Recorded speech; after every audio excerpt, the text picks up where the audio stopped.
टाटा जी के पास चलेंगे, फिर अधीर जी के पास।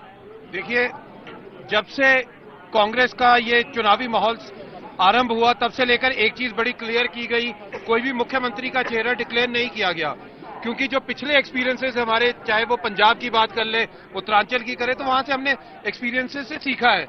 उन्हीं चीजों को हमने हिमाचल में प्रैक्टिकल रूप में डाला है, और जो भी हमारा सीएम का फेस होगा, जो भी हमारे हाईकमान का निर्णय होगा, वो सर्वोपरि होगा, और उसमें सब लोग जो है वो इकट्ठे होकर पार्टी के साथ खड़े हैं।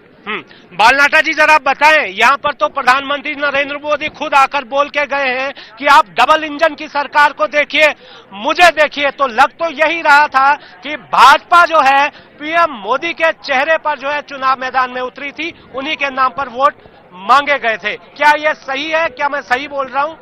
नहीं, मैं आपकी बात से सहमत नहीं हूं, क्योंकि भारतीय जनता पार्टी ने मुख्यमंत्री का चेहरा घोषित कर दिया था साल पहले, और चुनाव के दौरान श्री जयराम ठाकुर जो हमारे सिटिंग चीफ मिनिस्टर हैं, हम उनके नेतृत्व में प्रदेश में चुनाव लड़ रहे हैं, और केंद्र में निश्चित रूप से आदरणीय नरेंद्र मोदी जो इस देश के टॉलेस्ट लीडर हैं और सौभाग्य से देश के प्रधानमंत्री हैं, जगत प्रकाश नड्डा जो राष्ट्रीय अध्यक्ष हैं पार्टी के, उनका केंद्रीय नेतृत्व का हमको जो सानिध्य और सहयोग मार्गदर्शन मिलता रहा, उसको ध्यान में रखते हुए हमने चुनाव लड़ा था।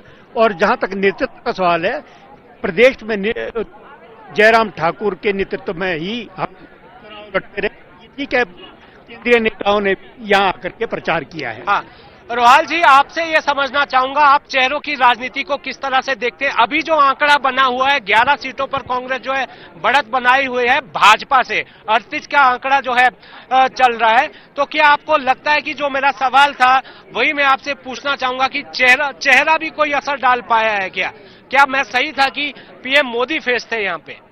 देखिए, चेहरा बिल्कुल सवाल डालता है, और जब नरेंद्र मोदी जैसा नेता सामने हो तो चेहरे पे, और ये कहना बिल्कुल गलत होगा कि चेहरों पे चुनाव नहीं लड़ा गया, चेहरों पर ही चुनाव लड़ा गया। और हिमाचल में प्रचार के दौरान हमने देखा कि प्रधानमंत्री नरेंद्र मोदी ने ये कहा कि मेरे लिए वोट डालिए। हाँ। और बीच में ये भी हुआ कई जगहों पे कि जयराम ठाकुर का नाम सामने नहीं आया, तो ये चुनाव बिल्कुल चेहरों पे लड़ा गया। लेकिन हिमाचल की जनता जो पॉलिटिकली बहुत अवेयर है, जैसे कहा जाता है, केरल और बिहार के बाद हिमाचल की जनता कहीं भी पीछे नहीं है पॉलिटिकल अवेयरनेस पे, अपने लोकल इश्यूज पे, लोकल कंसर्न है, लोकल चिंताएं थी लोगों की, एम्प्लॉयज की अपनी प्रॉब्लम्स थी।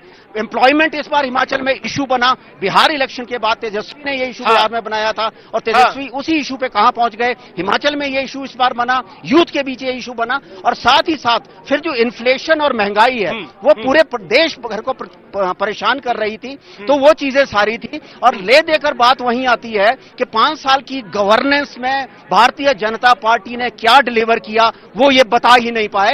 तो चेहरा आखिर में मोदी जी का चेहरा बता नहीं पाए। ये मैं बालनाटा जी से जो है सवाल अभी लूंगा। जरा मैं एक छोटा सा आपसे जो है जवाब चाहता हूं, अधीर जी, जरा आप ये बताएं, क्या आपको ये लगता है कि अभी जो 38 का जो आंकड़ा कांग्रेस का है, खैर 1 घंटे बाद क्या स्थिति होगी वो कहा नहीं जा सकता, क्या आपको लगता है कि ये लड़ाई वाकई ही जो है कांग्रेस ने लड़ी, जनता ने लड़ी, या मुद्दों ने लड़ी है? देखिए रणवीर जी, इसमें सीधी सी बात है कि ये लड़ाई जो थी कांग्रेस से ज्यादा जनता ने लड़ी है। हाँ। और हिमाचल की जनता ने ये लड़ाई लड़ी। ये जो जनादेश सामने आ रहा है, मैं बार बार कहना चाहूंगा, यही लोकतंत्र की खूबसूरती है, डेमोक्रेसी की यही खूबसूरती है कि हिमाचल की जनता ये चुनाव लड़ रही थी, उन्होंने 5 साल में देखा और वो सारी चीजें सामने थी। ये मैं एक और बात दर्शकों को भी बताना चाहूंगा जो हिमाचल के बाहर से भी जो हमें देखते हैं, जरा ये बता दें आपको कि लोकतंत्र की खूबसूरती क्या होती है, वो हिमाचल आकर देखिए जरा। छुटपुट आपको जो है घटनाएं देखने को मिलेगी। चुनाव परिणाम जैसा भी हो, यहाँ पर वैसा बवाल नहीं होता।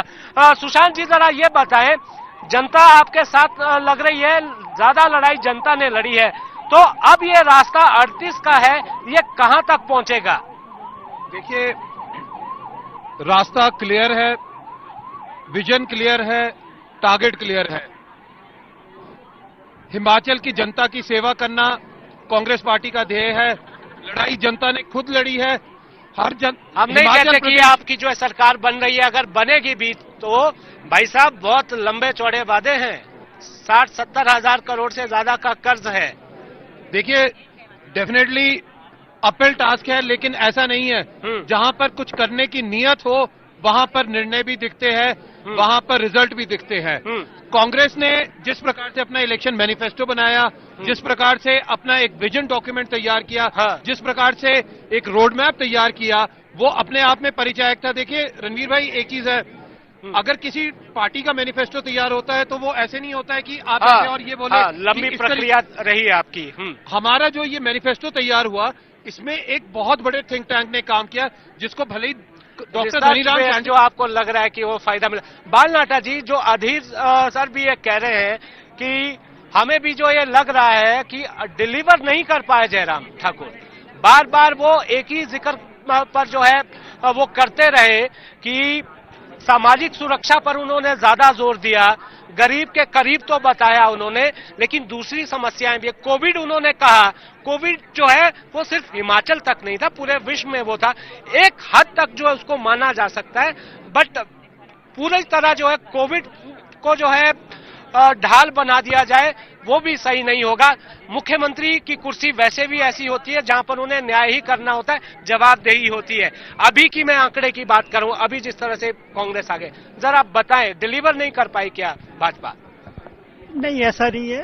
मैं ये कहता हूं कि कई विषयों में जयराम ठाकुर सरकार ने आवश्यकता और उम्मीद से ज्यादा डिलीवर किया है। आप कोविड की बात कर रहे हैं, कोविड के बारे में मैं ये कहना चाहता हूं, कोविड को हम इशू नहीं बनाना चाहते थे कि हम इसको पोल का इशू बनाए, हमने ये नहीं बनाया।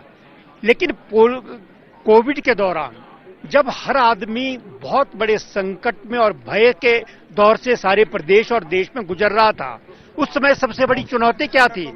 सबसे बड़ी चुनौती ये थी, सबसे बड़ी चुनौती ये थी, थोड़े व्यवस्था करें। जी, आपकी बात जो है हम कंटिन्यू करेंगे। एक छोटे से ब्रेक के लिए हमें यहाँ पर रुकना होगा, तुरंत हम जो है वापस लौटते हैं।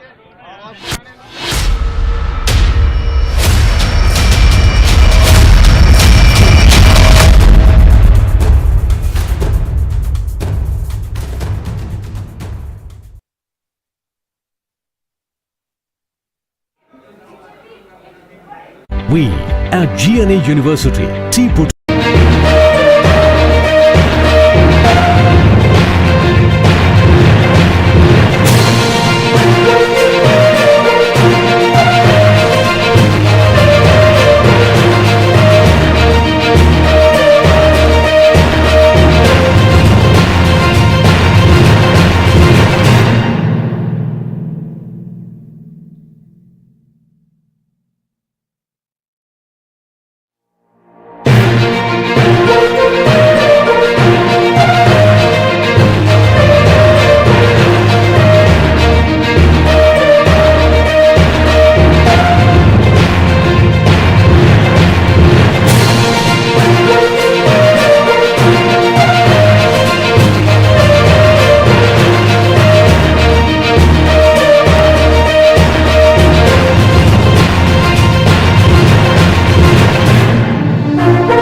से मैं सना वारिस। तो हलचल अगर गुजरात की बात करें और हिमाचल की बात करें तो वहां पर हलचल आप देख ही रहे हैं, सत्ता से बेदखल कर दिया गया। मेरा ये मानना है ये हिमाचल की जनता की जीत है प्रियंका गांधी की रणनीति इसमें काम आई और प्रियंका गांधी जी की रणनीति के कारण आज हिमाचल प्रदेश में कांग्रेस पार्टी जीती है। आपके समर्थक उनमें खुशी है, कह रहे हैं कि अगला सीएम कैसा हो, सुखविंदर सुक्खू जैसा हो, सीएम बनने जा रहे हैं आप। ये तो हाईकमान तय करेगा। अभी तो रिजल्ट आ रहे हैं, मेरे भी अभी 2 राउंड बाकी है और मेरा ये मानना है कि इस बार जो बेरोजगार है उन्होंने हमारा साथ दिया, हिमाचल की महिलाओं ने हमारा साथ दिया, सरकारी कर्मचारी अधिकारियों ने हमारा साथ दिया। प्रियंका गांधी जी सोलन में ओपीएस के सरकारी कर्मचारी और अधिकारियों के पास मिलने गई और कहा कि मैं आप लोगों की हम कांग्रेस की सरकार अगर आती है तो हम आपको ओपीएस देंगे। आप सीएम के लिए तैयार हैं क्योंकि आपके सारे प्रशंसक चाहते हैं कि सीएम बने। देखिए मैं एक छोटा सा कार्यकर्ता हूं। मैं छात्र राजनीति से 40 साल से कांग्रेस पार्टी की सेवा कर रहा हूं और आगे भी सेवा करता रहूंगा। ये हाई कमांड ने तय करना है कि कौन मुख्यमंत्री होता है और कौन मुख्यमंत्री का बनता है। ये मेरा कार्य नहीं है। दिल्ली से फोन आ गया होगा आपको कि आप तैयारी कर लीजिए। मेरा कार्य कांग्रेस पार्टी के लिए काम करना है और मैं आगे भी कांग्रेस पार्टी के लिए काम करता रहूंगा। एक चिंता कांग्रेस हाईकमान को ये भी है, जिस तरह से भाजपा दूसरे राज्यों में विधायक तोड़ती है, इसलिए भूपिंदर हुड्डा भी आ रहे हैं, बघेल साहब भी आ रहे हैं। कहीं बुलाया गया है कि किस तरह से मीटिंग रहेगी, सीएलपी की मीटिंग कहाँ रहेगी, क्या कुछ प्लानिंग रहेगी? नहीं, ये बात गलत है कि उनको बुलाया गया है। वो पार्टी के हमारे पूर्व मुख्यमंत्री और वर्तमान मुख्यमंत्री है। वो यहाँ हमारे हिमाचल में भूपेश बघेल जी ने पूरा कैंपेन को भी धार दी। वो संगठन से निकले हुए लोग हैं। वो अपने पार्टी के लिए जब प्रधानमंत्री यहाँ अपने पार्टी के प्रचार के लिए आ सकते तो क्या हमारे 2 मुख्यमंत्री पूर्व और वर्तमान मुख्यमंत्री मीटिंग के लिए कोई मैसेज है? आगे मीटिंग तो हाईकमांड तय करता है। हम लोगों का काम है कि आज हमने हिमाचल की जनता का धन्यवाद करना है कि उन्होंने भारतीय जनता पार्टी की रिमोट कंट्रोल की सरकार, जिसमें समाज के सभी वर्ग दुखी थे, चाहे महिलाएं थी चाहे कोई और था, सब लोग दुखी थे। प्रेम कुमार धूमल का ये गढ़ है हमीरपुर, वहां पर भाजपा बुरी तरह से हारी। कांग्रेस 4 सीटें पहली बार जो है वो जीती है। प्रेम कुमार धूमल और अनुराग ठाकुर और जगत प्रकाश नड्डा जी की पार्लियामेंट कंस्टिट्यूंसी है ये, राष्ट्रीय अध्यक्ष की पार्लियामेंट कंस्टिट्यूंसी है ये। यहाँ कांग्रेस को लोगों ने पसंद किया क्योंकि कांग्रेस ईमानदार, पारदर्शी और स्वच्छ प्रशासन देने की क्षमता रखती है। इस दृष्टिकोण से उन्होंने कांग्रेस के पक्ष में वोट दिया। अगर मुख्यमंत्री आप बनते हैं तो पहला काम कौन सा करेंगे? आपके मन की इच्छा होगी, बचपन से सोचा होगा कि ये काम सबसे पहले हिमाचल प्रदेश में करना चाहूंगा। अभी मैं कार्यकर्ता हूं और कार्यकर्ता की भूमिका को आगे निभाता रहूंगा। इसलिए संगठन में जो भी फैसले करती है वो हाई कमांड करती है और हाई कमांड का जो फैसला होगा सर्वमान्य होगा। एक लास्ट सवाल, विधायकों को कहीं बुलाया है? विधायकों के साथ कहीं बुलाया? कोई विधायकों को बुलाने की साथ ही पंकज कपाही के साथ आप बातचीत देख रहे थे। कांग्रेस के बड़े नेता सुखविंदर सिंह सुक्खू, उन्होंने कहा कि बेरोजगारों का हमें साथ मिला है, साथ ही जो एनपीएस का मामला था, ओपीएस के कर्मचारी थे, उन्होंने हमारा साथ दिया है। इसके अलावा हलचल की अगर हम बात करें तो आपको हलचल दिखाना बहुत जरूरी है। आप देख सकते हैं जहां पर हम देख रहे हैं कि प्रदेश कार्यालय पर अगर हेडक्वार्टर की बात करें भारतीय जनता पार्टी की या फिर कांग्रेस की, तो वहां पर हिमाचल प्रदेश में भी हलचल है और गुजरात में भी हलचल है। हालांकि अगर गांधीनगर की बात कर ले तो वहां से प्रेस कॉन्फ्रेंस भी हो रही है। लेकिन इस वक्त जो तस्वीरें आप देख पा रहे हैं ये रिजल्ट हब की तस्वीरें हैं, जिससे आपको दिखाई दे रहा होगा कि किस तरह की हलचल यहाँ पर दिखाई दे रही है। वो हलचल इसलिए क्योंकि नतीजे जो हैं लगातार जो है रुझान नतीजों में बदल रहे हैं। इस बीच अब आपको बता दें कि मिठाइयाँ भी बंटनी शुरू हो चुकी हैं। गुजरात में भारतीय जनता पार्टी मिठाइयाँ बांट रही है, तो कुछ तस्वीर हिमाचल से भी हमारे सामने आई है जहाँ पर कांग्रेस की तरफ से मिठाई बांटनी शुरू हो गई है। लेकिन हम अपनी एनर्जी और हमारे साथी अपनी एनर्जी कैसे बरकरार रखे हुए हैं वो भी दिखाना बहुत ज़रूरी हो जाता है। मैं अपने कैमरा पर्सन से ये रिक्वेस्ट करूंगी कि वो जरा इस डब्बे की तरफ भी आएं और ये देखें कि किस तरह से ये जूस और पफ लेकर यहाँ हमारे साथी अपडेट लगातार बता रहे हैं।